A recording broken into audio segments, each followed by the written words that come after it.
Well, I want to thank you and thank Penny. She's done a fantastic job, and I just got to meet a lot of your leadership, and they're incredible people. Thank you very much. It's an honor to be here, a tremendous honor, and to address one of the most legendary groups in American politics. That's what you've become, and that's a very big statement. The Concerned Women for America, a very big statement. I was proud to be the very first candidate to sign your presidential pledge. That was a pledge that was very easy to sign.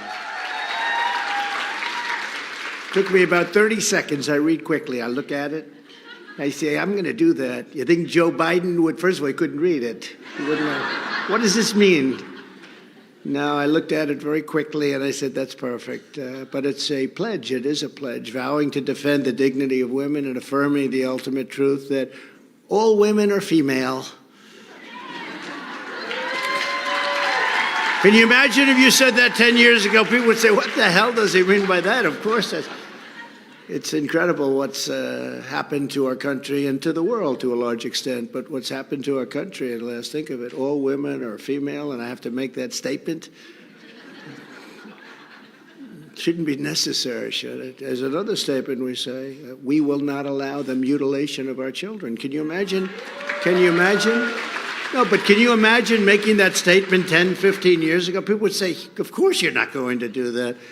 But now you have to stop it. It's crazy what's going on, but it's just one of those things. This world is changing, our country is changing, and a lot of the world is changing because of our country. Our country is in very, very serious bad shape, really bad shape. I want to express my profound appreciation to the true leader and of all of the people here are so incredible, whether it's Penny Nance or whether it's all of these incredible people sitting at these tables that I just met for the first time, and that you're out here on a beautiful evening in Washington.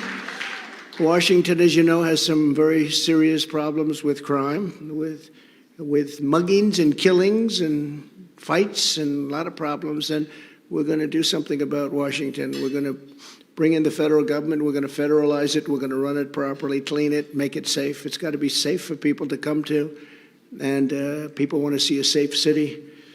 It's very sad when I come in. We had a situation that was a lot different just 3 years ago, and now you come in and you hear the stats and you hear all of the things that are going on, and you see the graffiti all over beautiful marble walls. It's not removed, and you see parks that are occupied by people that aren't supposed to be there. It's a very sad thing when I see it, but we're going to straighten that out too, along with a lot of other things.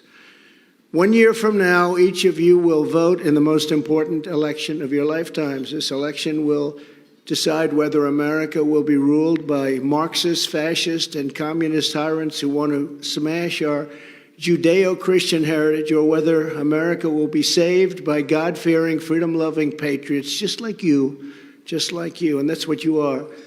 If we stand together in this fight, we're going to defeat crooked Joe Biden, and he is crooked as hell, isn't he, though? It's unbelievable. He didn't do anything wrong. How about the quid pro quo? We're not giving you the $1 billion unless you get rid of the prosecutor. How about if I said that? That's called the real quid pro quo. But we're going to take back our country, we're going to take back our culture, and we're going to make America great again, greater than ever before. We're going to get it done, too. But just think of what we've already achieved with the help of many people, just like the people in this room. We did more to uphold religious liberty than any administration in history. I think everybody really admits that, even my opponents. Today, 2 of them came out and they said, well, that happens to be right. Actually, one of my opponents said that I was the greatest president in the last 100 years. And I said, oh, is he running against me? That's very nice. No, it's very nice. Look, they respect what we've done. I fearlessly protected the religious freedoms of doctors, nurses, teachers, and faith groups like the Little Sisters of the Poor.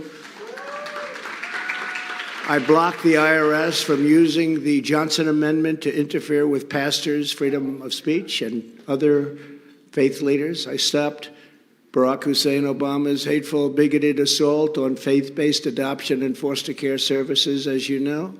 And I restored your right to help those beautiful children find a loving and equally beautiful family. As president, I stood proudly with our friend and ally, the State of Israel. I kept my promise. I kept my promise, recognized Israel's eternal capital, and opened the American embassy in Jerusalem. Even got it built. I got the embassy built. Can you believe that? Would have taken 20 years, you wouldn't have had an embassy. That was an interesting one. I said, do we have any land? You know, they wanted to spend $2 billion to build it. We spent slightly less than that, like $500,000. Got it built. I said, do you have any buildings around? You know, we were always first, like, you know, whether you always try and do, if you want a real building, you always try and get the post office because they were there early. I happened to do that in Washington, D.C., actually. We redid it and did very well. It's been a great success. It's been a really beautiful building.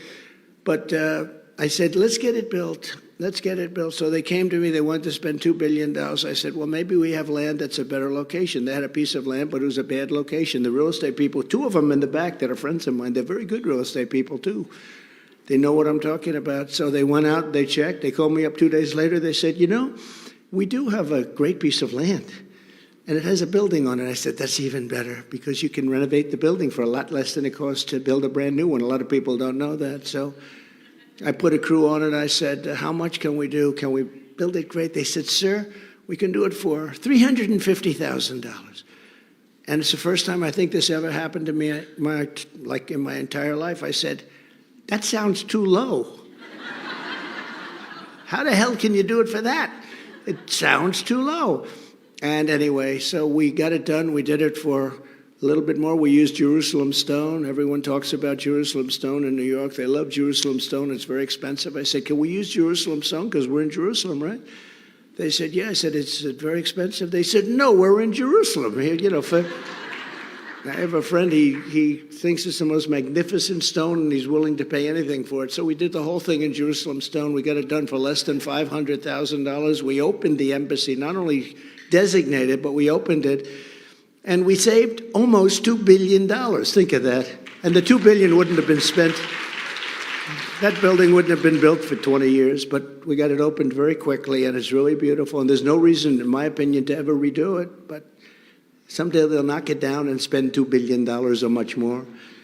But I also recognized Israel's sovereignty over the Golan Heights, something that was going on for 58 years. I got it done. We got it done quickly, and I withdrew the United States from the totally disastrous Iran nuclear deal. Unfortunately, this administration hasn't done a damn thing about it. They've let that just go on and on and on. And then they made a deal, as you know, for 5 hostages. I said, all right, that sounds okay. 5 hostages. They had 5, we had 5. That sounds okay. But they forgot to tell me one thing. In addition to the hostages, they get $6 billion. You know that deal? You heard about that deal? That's not a good deal. That's not. What are they doing? It's a 5 for 5. They said it's a 5 for 5 split. Plus they get $6 billion. Oh, that doesn't sound too good. But that's what happens with this country. I've never seen anything like it, whether it was trade deals or any other kind of deal. It always seems that we get the short end. We did such a job on trade.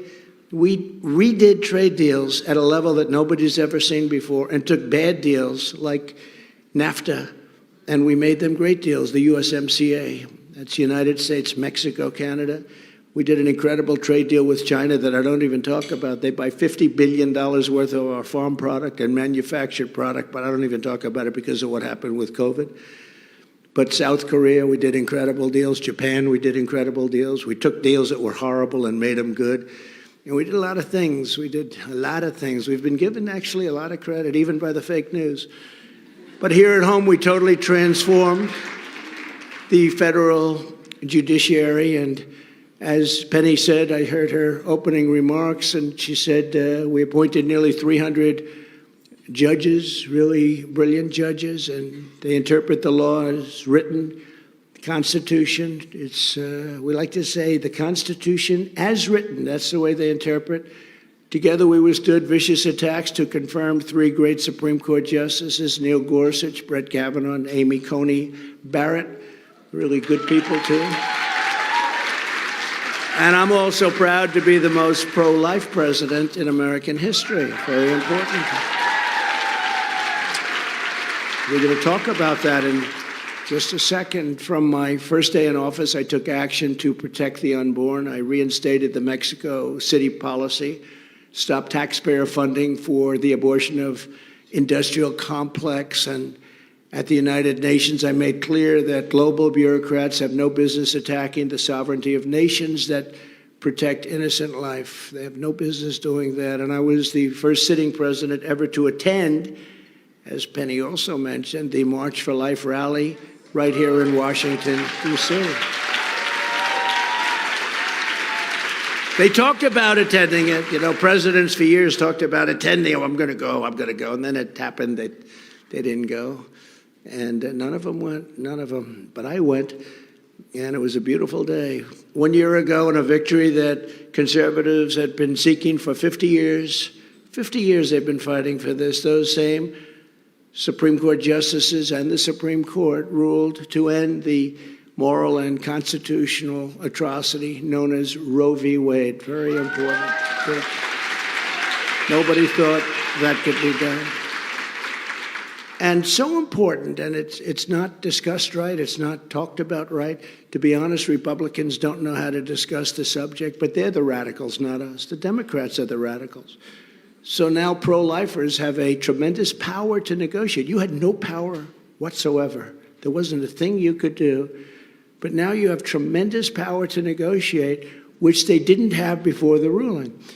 This moves the issue back to the states. Everybody wanted it to go back to the states. All legal scholars on both sides, they wanted it back to the states where it should be. Like President Ronald Reagan before me, I support the 3 exceptions for rape, incest, and the life of the mother. And I think it's very hard politically if you don't support, but you have to go with your heart. You have to go with what you believe, and you have to rely on your heart for that. But I do support the exceptions. Ronald Reagan did, and many others do. And I think if you don't, it's politically very difficult. But again, you have to go with what you feel. Remember, the Democrats are the radicals on an issue like this. This is a very important issue, but they're very radical because they're willing to kill babies in their 5th, 6th, 7th, 8th, 9th month, and even after birth. You know, they kill babies after birth. You remember the governor? I call him Michael Jackson, remember? He's a big fan of Michael. He was going to almost do the moonwalk, and then his wife stopped him. She did a great thing. It was probably the greatest contribution ever made to him. But he talked about the baby's born, and then we'll discuss with the mother what to do with the baby. This is the baby is born. And these are extremists, not us. They're the extremists. The politicians and the people that have this issue, they fought for 50 years to get it, and they have to know how to talk about it because they're not talking about it correctly. And when they do talk about it correctly, it's an issue that really can be positive because we do have to hold on to office. We do have to win. And we can win elections on this issue, but it's very delicate, and explaining it properly is an extremely important thing. You have to be able to speak and explain it properly. And a lot of politicians who are pro-life do not know how to discuss this topic, and they lose their election. We had a lot of election losses because of this, because they didn't know how to discuss it. They had no idea. I heard some of the people discussing it, and they just didn't have a clue. And we can't let that happen. It's an incredible thing. And we gave them this unbelievable power to negotiate a great deal. And remember, before the termination of Roe v. Wade, they had no power and you had no rights. No rights. And done properly, our nation, after 52 years, can finally come together. This has been a rough issue for our country for many, many years. And you can come together and you can have victory, but you can come together. But you have to be able to discuss it properly because it's so bad when I listen to people talking about it. They don't know what to say. They feel it, they want it, they love it. And from a religious standpoint, they love it so much, but they don't know how to talk about it. Another great victory for our movement last year, the Supreme Court issued a landmark decision protecting a thing called school prayer. That's pretty big, right? And just months ago, and this is one that people were very impressed with, the justices also ruled to move our country forward with a merit-based system of education. Now, who thought that was going to happen? In other words, if you get all A's, you get in. If you don't get all A's and boards and whatever it is to get in, you just, they were having other people come in with marks that were very, very inferior. And now they went, think of it, we're back to a merit-based, this country's about merit-based, and we're back to a merit-based system. And I think that one got people by surprise that that's happened. But we're going to have a great country. We're going to have to base success on merit, not other things. And I think that was I frankly think that was an amazing decision. But it's no wonder the far-left lunatics, perverts, and criminals are getting desperate to stop our movement by any means necessary. They are really trying to stop us, as you perhaps have read. It's all they're good at. They're bad at policy. They have no idea what they're doing. They have open borders. They have no voter ID. They don't want voter ID. I saw on the television one of these characters. There shouldn't be voter ID. Now, you have voter ID to buy a loaf of bread. You have ID to buy a loaf of bread. You have everything. You have pictures. When they had their Democrat National Convention, they had a picture, the biggest thing I've ever seen. They had fingerprints. They had everything you could possibly know about that person. That was to get into their room with thousands of people. It was like a billboard. It was actually very much like my mugshot, if you want to know the truth. Thinking about it just right now. Big. But for voting, the most important thing for voting, there'll be no voter ID. And this guy was trying to explain why. There's only one reason they don't want voter ID, because they want to cheat. That's the only reason. There's no second reason.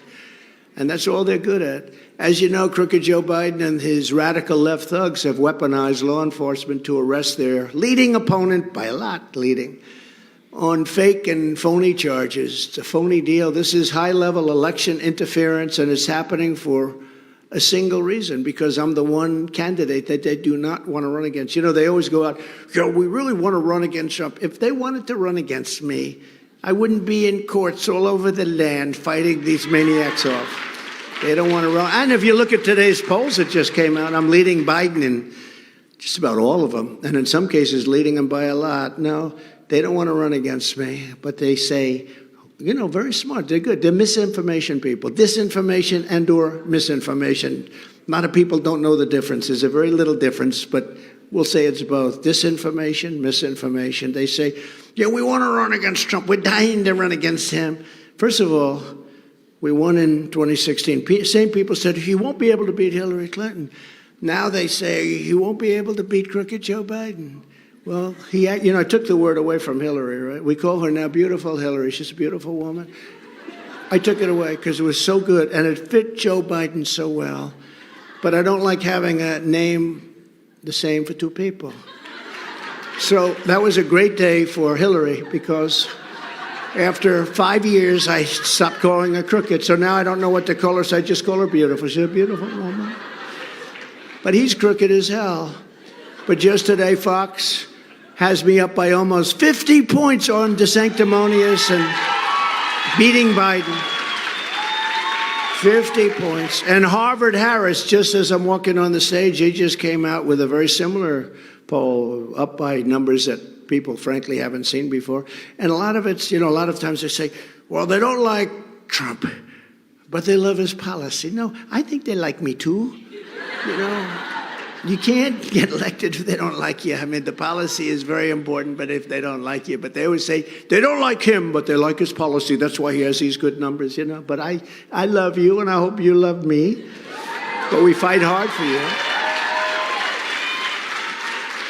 But all polls are bearing this out, these big numbers. I mean, every one of them. I haven't seen one that's even slightly negative. It's driving a lot of people crazy. Oh, CNN's gone crazy. MSDNC has gone absolutely crazy. They don't want to talk about it.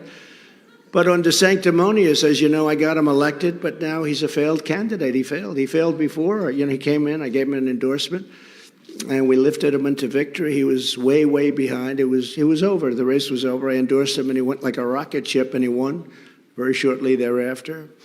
And then I got him past the elections. I got him the nomination, then I got him the election. He ran against a guy at the time who was turned out to be a crackhead, but nobody knew that at the time. At the time, he was the hottest, one of the hottest guys. He was probably the hottest man in the Democrat Party, and Stacey Abrams was the hottest woman in the Democrat Party. He was going to be, they said, the governor of Florida. He couldn't stop him. Ron DeSanctimonious said, oh, I don't think we can beat him. I don't think we can beat him. Because he was. I mean, if you remember back, and I said, you beat him. And we did 2 or 3 giant rallies. We had unbelievable rallies, Trump rallies for him. And then he wins. And then 4 years later, somebody shouted out, will you run against the president? And he said, I have no comment. He said he had no comment. That guy's going to run against me. And I started hitting him, and they all said, sir, he's a Republican. You shouldn't hit him so hard. I said, like hell I shouldn't. And he went down like an injured bird out of the sky. And I'm actually quite happy about that. You know, a lot of people say, loyalty means nothing in politics. Sir, you shouldn't mention it. You're wasting your time. I have genius consultants back there. You know, they get paid a lot of money. They say, sir, loyalty. They actually change their mind now because they see what happened. I said, no, I think loyalty is very important for people. They said, well, in politics, it means nothing. I said, maybe you'll be surprised, but I assume it did. You know, when I get somebody in office and then they turn around, I hardly spoke to the guy, hardly knew him during that period of years. But anytime Florida had problems, I was always there. But then he says a statement that essentially said he was going to run. And so we hit him hard. And he's really, in fact, in South Carolina, he's right now in 4th place. He's in 4th place. And I'm leading the 2nd place by 35 points. You know, they have 2 people. You have a senator and you have a governor in South Carolina. They thought they were going to do well there, and they're not doing so well. It's a great state for us. And I think we have a lot of people here right now, and I just met a couple backstage from South Carolina. It's great.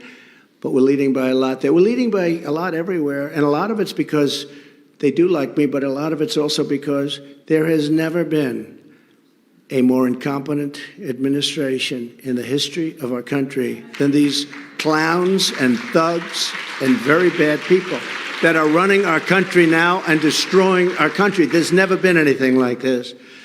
But most importantly, far and away, I'm beating Biden by a lot. If I wasn't running, or if I was in 3rd, 4th, or 5th place or something in that category, none of this interference would have ever happened. None of this horrible stuff with U.S. attorneys and the FBI and DOJ. Oh, we're in a banana republic right now. Think of it. We did great. We won in 2016. People said we wouldn't win. We won. We won big. We did much better in 2020. You know, we got millions and millions more votes, many millions and more votes. We did something very few presidents do. Usually they get less votes a second time. People get bored. They get tired of them, like we're tired of this guy.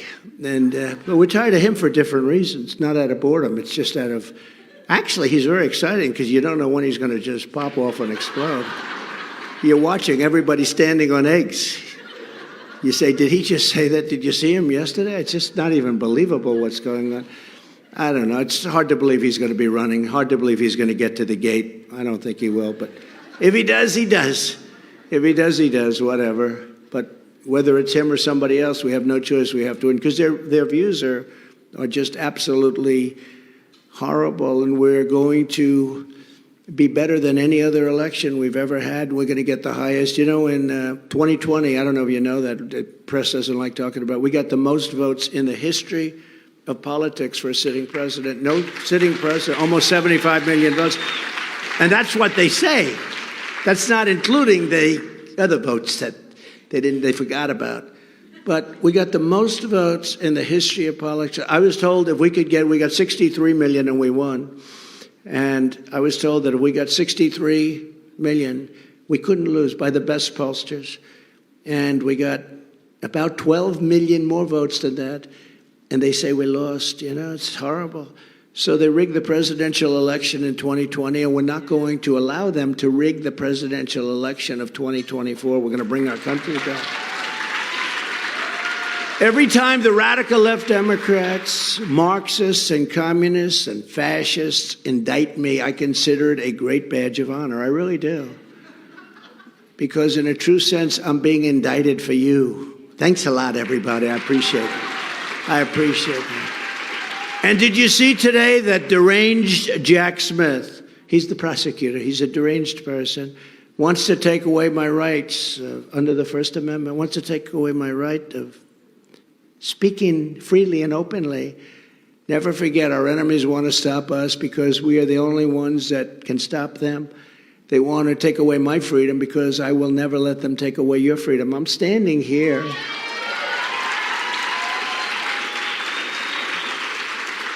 Standing here, I am that, in another sense, I'm that wall. We built a very successful wall. You know, they like to say, we only built 50 miles. We built almost 500 miles of wall. These people are sick. They want to silence me because I will never let them silence you, never.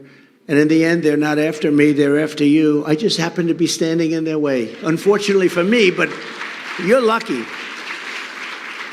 But here's just some of what we will do when we become, and I say we become, because we're going to become the 47th president of the United States.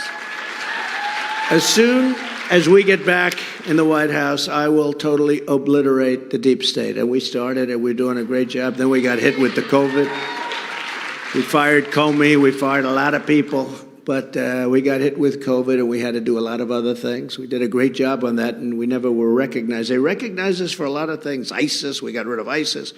Got you the largest tax cuts in history, got you the largest regulation cuts in history, had the greatest economy in the history of our country. We were energy independent. Think of it, energy independent. We're going to be energy dominant within months.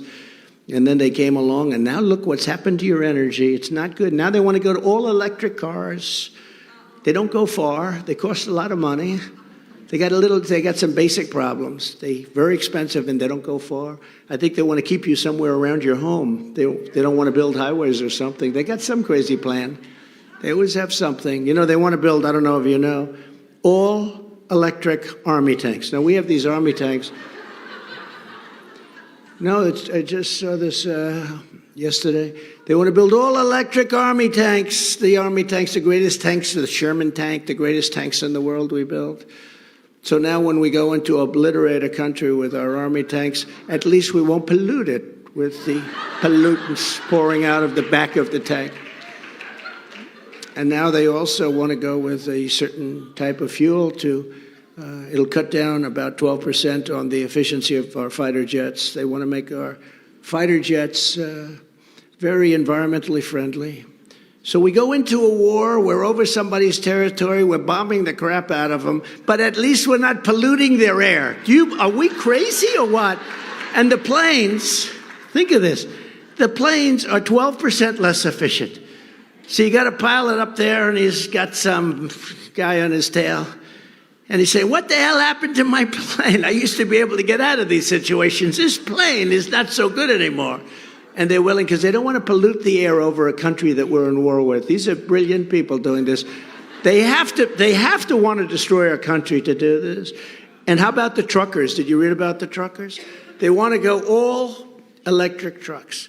Now, there are a couple of basic problems, but I met with truckers, and they said every year for 50 years, the trucks got better and better and better. We expected it. We had to pay millions of dollars for trucks. But they got better, better, better. If they do this, we're going to go back 50 or 60 years. For one thing, and I had no idea, some of the big ones with the big tanks, they can go up to 2,000 miles with diesel. Think of that, 2,000. In other words, you can drive all day, all night, all day, all night, forever. But 2,000 miles. And electric will go, if you're lucky, 300 miles. So they're going to go 300 miles, stop for about 5 hours, and charge it up. And these guys, I don't know, does anybody not sit down? You don't even have to sit down. So they're going to destroy our trucking industry. And right now it's a regulation, and they're actually serious about it. I actually thought all this stuff with the army tanks and the jets and all of the things, I actually thought it was, you know, some kind of a comedy skit. But it's not. They really mean it. And they're going to destroy our destroy our trucking industry. You think you don't get your goods right now, you're going to see some mess. But I will fire every corrupt official who has weaponized our government against Christians, conservatives, patriots, and people of faith. We're going to fire them. You're fired. You remember The Apprentice? I'm sure nobody remembers The Apprentice. You're fired. Get out of here.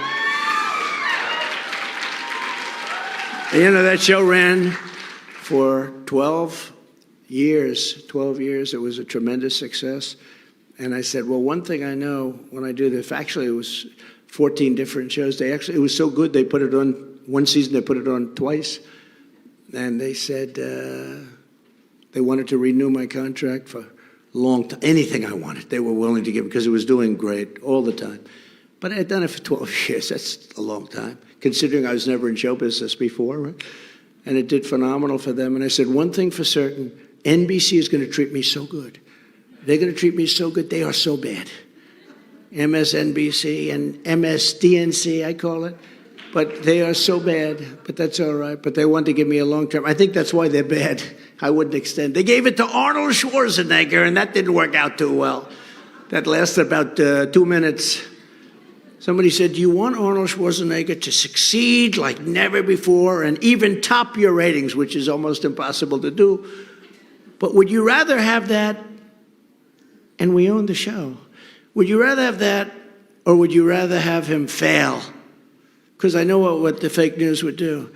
If he was successful with it, they'd say, see, Trump didn't do so good. Because look, we got a movie star and he took over. Well, I said, probably I'd rather see him fail, to be honest with you. And he did. He failed.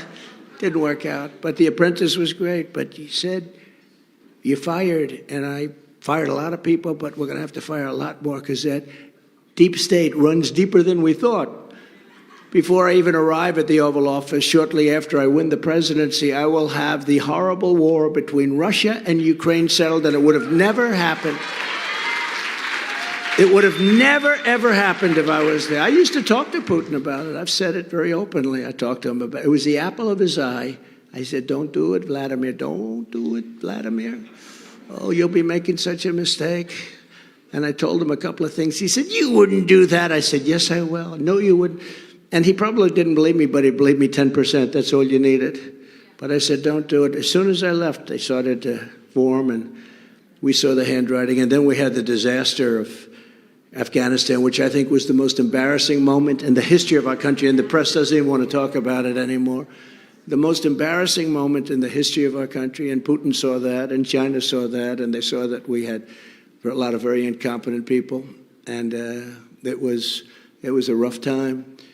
But we'll get that done. We'll get it done very quickly. As the Bible says, blessed are the peacemakers. You know that, right? Blessed are the peacemakers. I made peace. Remember, Hillary said, he will take us into war. No, I took us out of all these wars. I got us out of Syria, got us out of Iraq. I protected Israel. They would have been in a big problem. But I'll be your peacemaker, and I am the only candidate who can make this promise to you. I will prevent World War III. We are very close to World War III. Let me tell you, we are very close to World War III, and World War III will be like no other because of the power of the weaponry. The weaponry we have today is just incredible, and others have, by the way.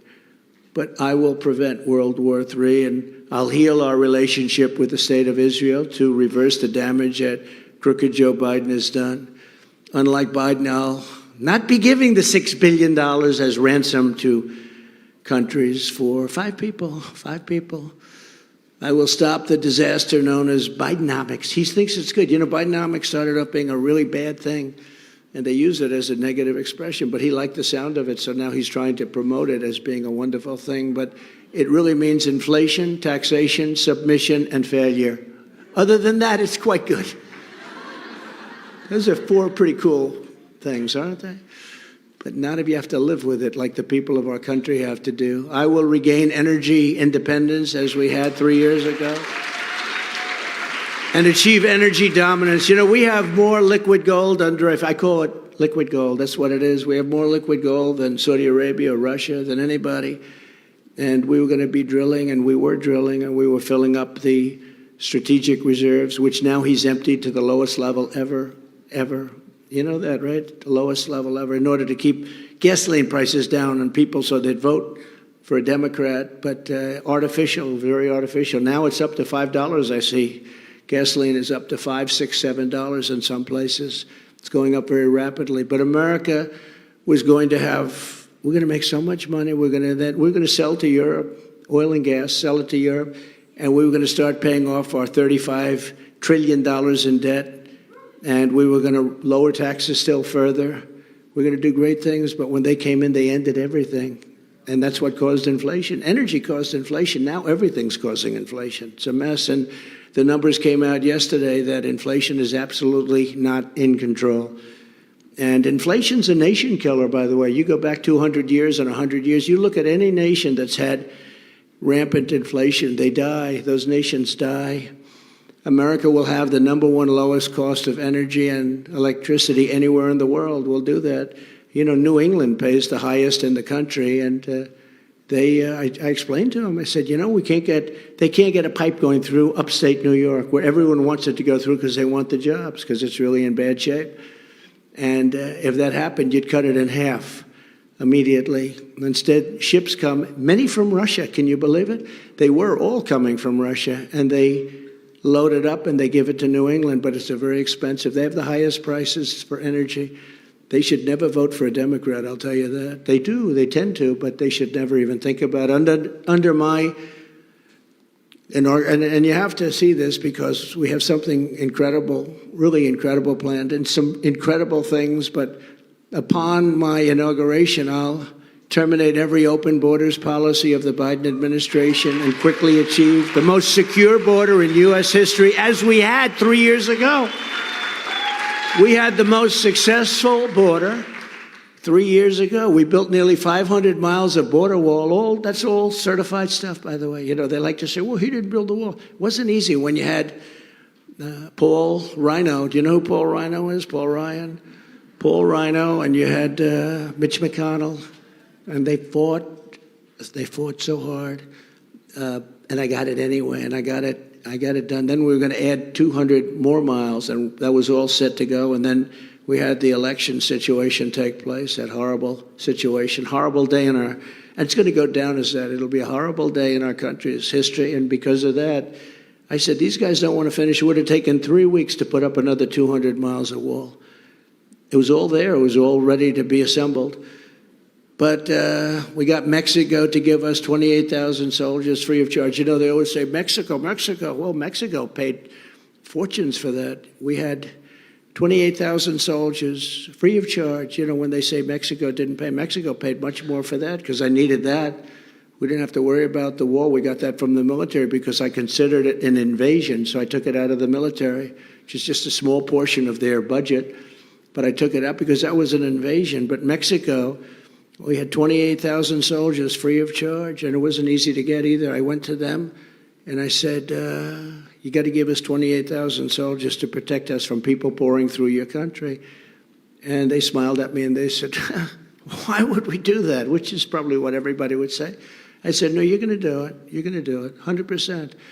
And the person, a woman, very nice woman, she was actually good, but she never won anything in 25 years from Mexico. But she worked on Mexico for 25 years. She said, sir, we've been asking for things like that for 25 years. They're never going to give it to you. I said, absolutely, 100%. Not 90%, not 95%, 100%. They're going to give it to us. Sir, they won't. And we asked for other things like remain in Mexico and all sorts of things, Title 42. So I said, give me a list of your top 10 things. And they wrote it down. The Border Patrol wrote down things.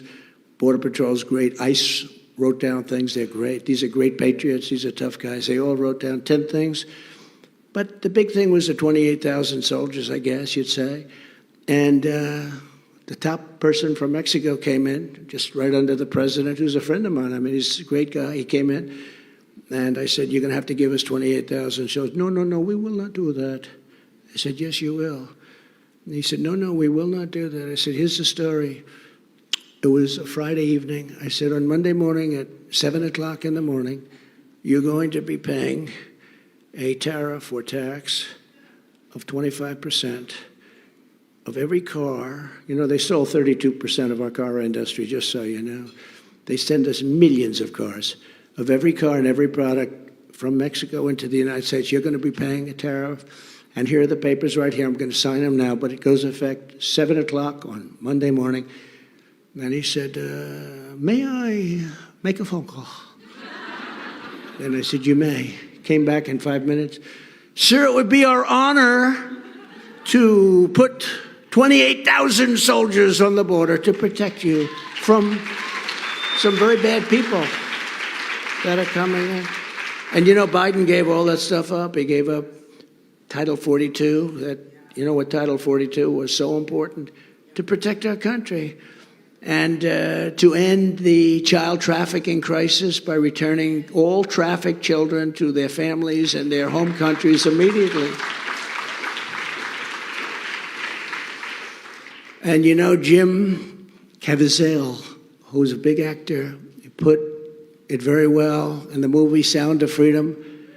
God's children are not for sale. He said that. God's children are not for sale. Good movie. That was a good movie, by the way. And Jim is a wonderful guy.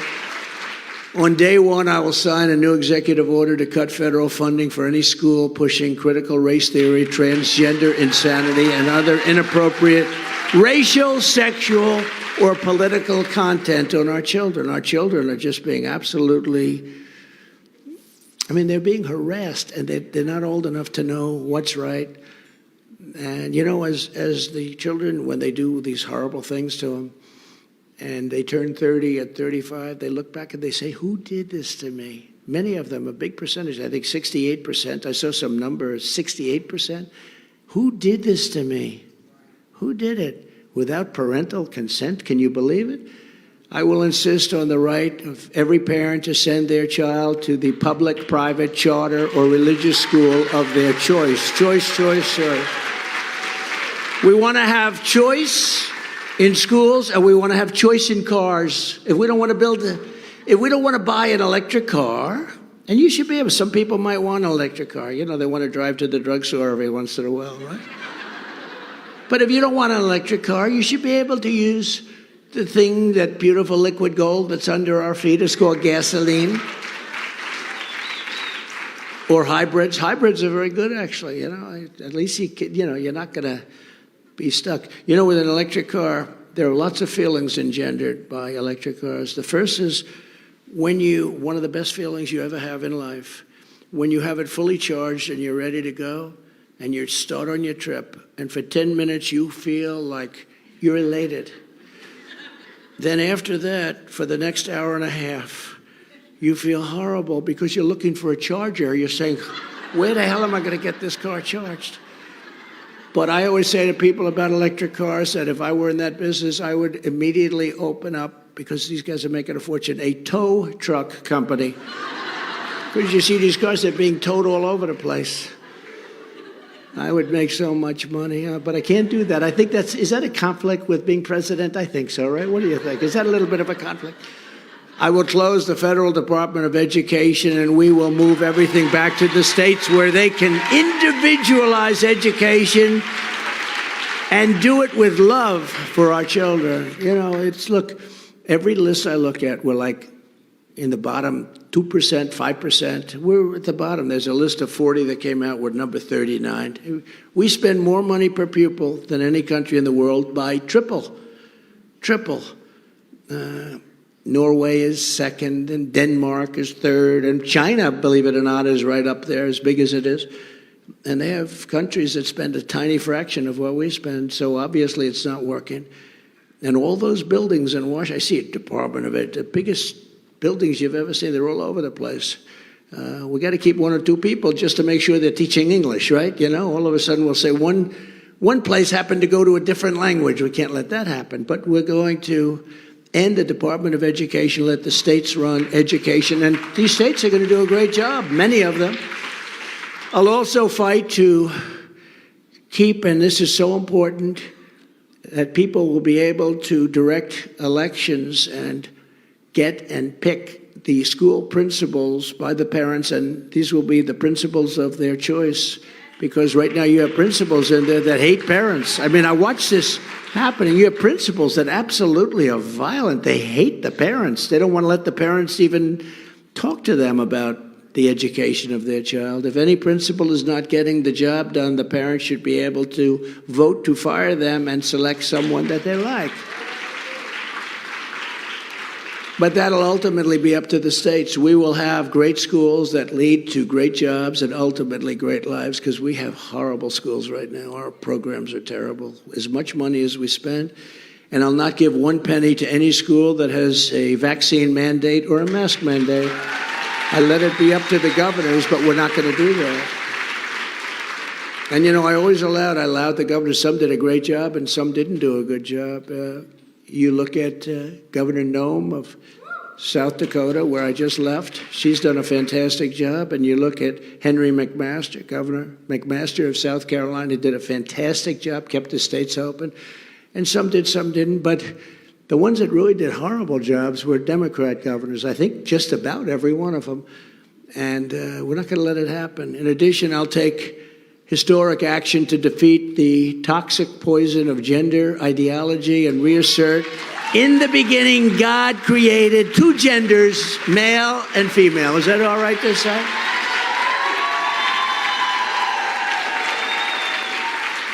See, the press back there is going to say, we have breaking news. He said there is two genders, male and female, headlines.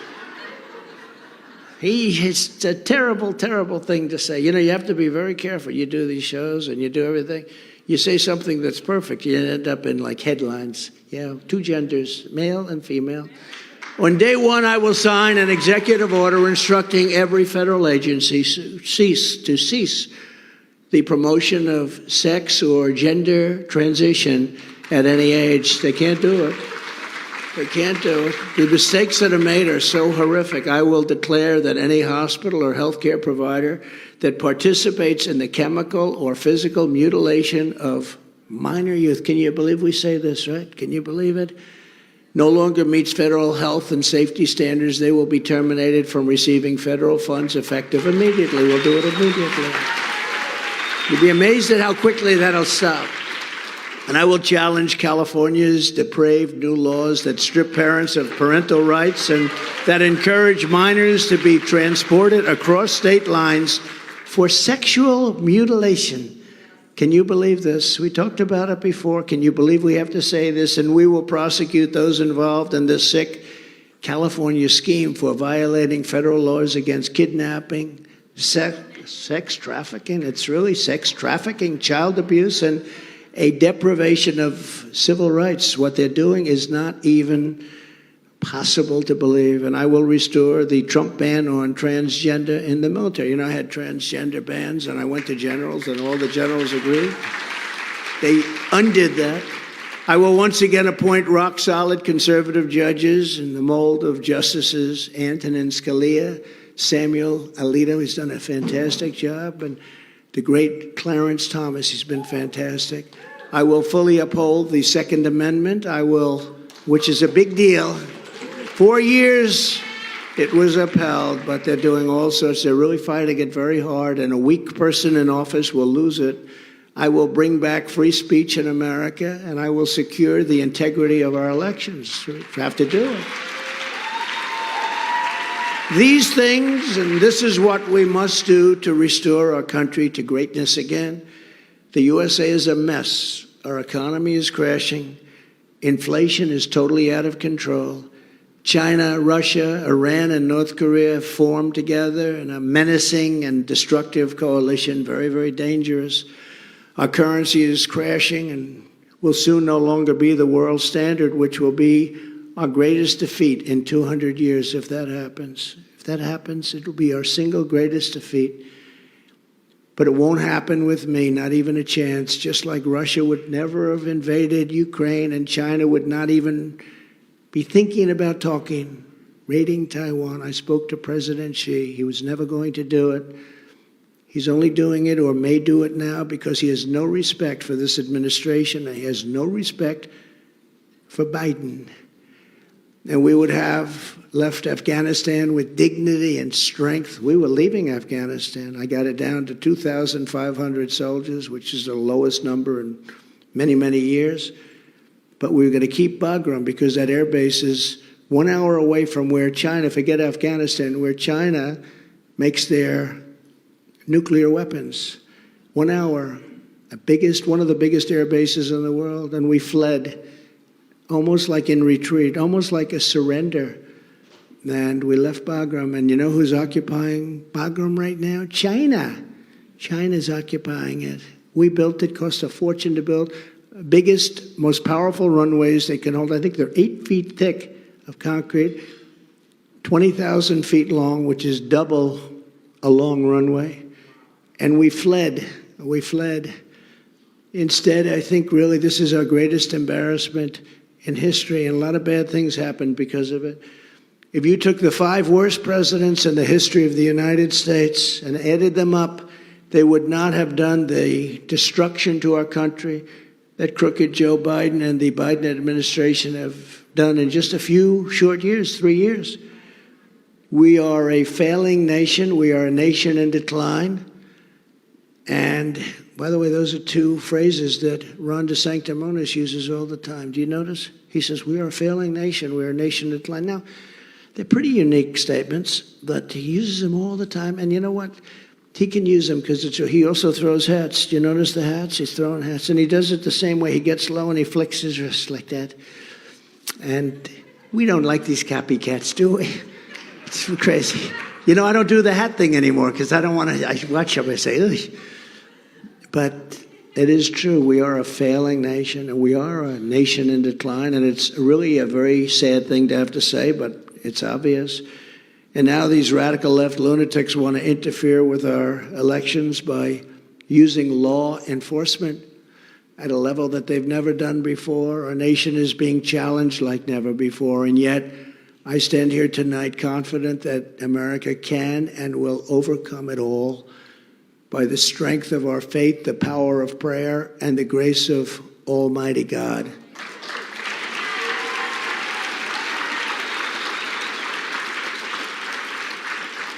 And many political people will not say those words. They will not say those words.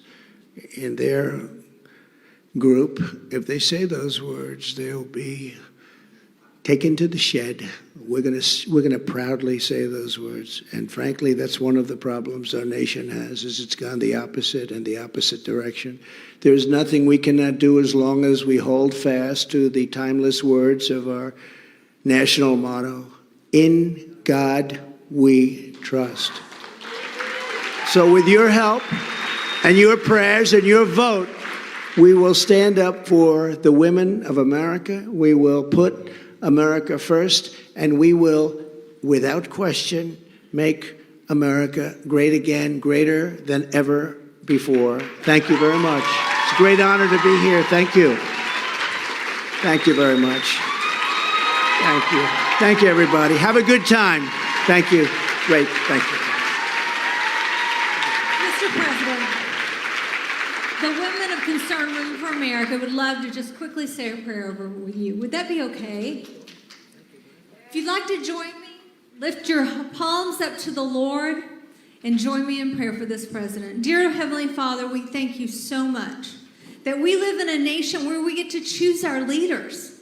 Thank you, God, for giving us a president that was willing to do the hard thing, to make America strong, to make our military great again, to support innocent life. God, I pray that you will continue to bless America. And God, I pray for President Trump. I pray that you will keep him safe.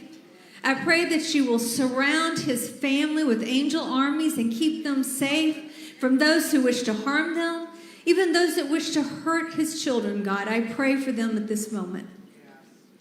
God, 1 Peter tells us to humble ourselves under the mighty hand of God, and he will lift us up in due season, to cast our cares upon him because he cares for us. God, I pray that President Trump will feel cared for. I pray that he will be able to cast his cares on God. And I pray, Lord, that you will fill him with peace, fill him with joy, Lord, and continue to help him to feel resolute in protecting America. In Jesus' name I pray. Amen.